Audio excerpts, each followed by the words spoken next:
Fear has gripped the land in recent years as the giant dragon Watsy has been spotted flying overhead in search of something we know not what.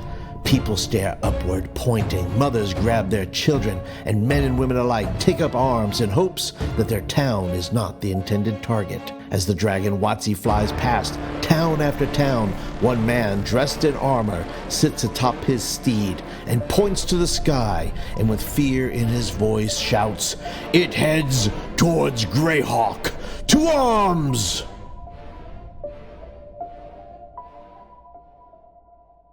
That's pretty dramatic, but this is how many Greyhawk fans reacted as Wizards of the Coast revealed the cover of the player's handbook for their upcoming edition of Dungeons & Dragons, and the cover's key characters are all from the world of Greyhawk, front and center. Now, I don't know how much of Greyhawk will be used in the player's handbook, but according to Eric Tenkar of Tenkar's Tavern, reported this week via Enworld via Game Informer, that Greyhawk will be the setting used to help new Dungeon Masters understand how to create their own setting. And I think if you love old school gaming as I do, and the setting of Greyhawk, you may be asking the question, is Greyhawk in danger of being torched, characters misrepresented, old cities burned down by the ancient dragon's breath of Watsy? Some believe this, but I do not. But before I tell you why I don't think this is true, if you're brand new here to the channel, thank you so much for being a part today. Appreciate you hanging out. My name is Paul, be your DM for a little while, and I try to help new Dungeon Masters run epic games. So if that sounds like your jam, well, I'd appreciate you hitting that subscribe button, and you'll get videos like this in your inbox on a regular basis. So I do not agree that Greyhawk is just going to get burnt to the ground or messed up or screwed over.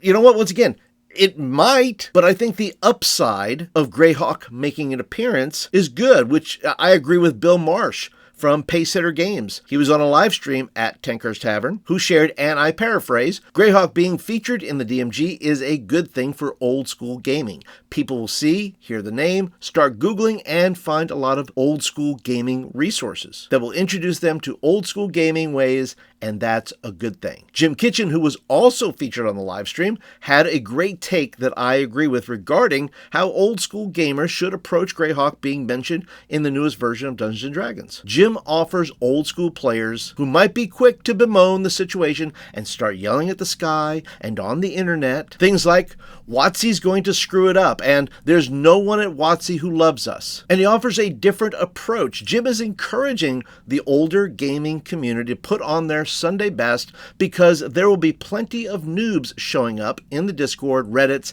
asking noobish questions about Greyhawk. Now, the question is, how will these new folks be greeted and responded to? With vitriol? With tales of how it was? With curses against Watsy? I think it's the wrong take. Jim offers a great example, and I paraphrase, if you're at a game store and you hear new players talking about Greyhawk and how cool it is, ask them, are you guys talking about Greyhawk?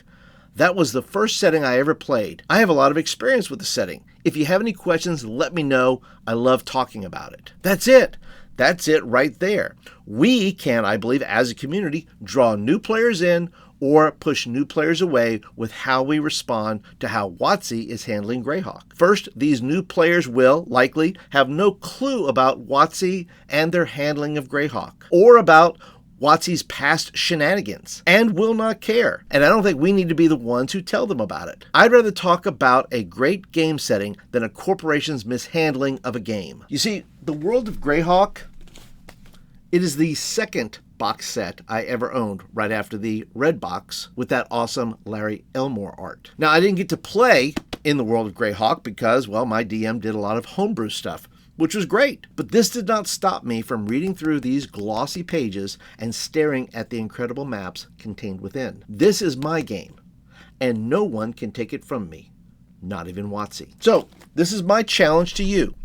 Will you be a good ambassador of a great hobby instead of a bad ambassador of a mediocre company? And I'd like your comments down below. What do you think about Bill's and Jim's take? Is this our chance as a community to highlight the good and be the welcome wagon for new adventurers in the land of Greyhawk? Or would we rather talk about a toothless, breathless dragon that has no power over the games we play at our table? I'd love to hear your thoughts. Leave me some comments down below.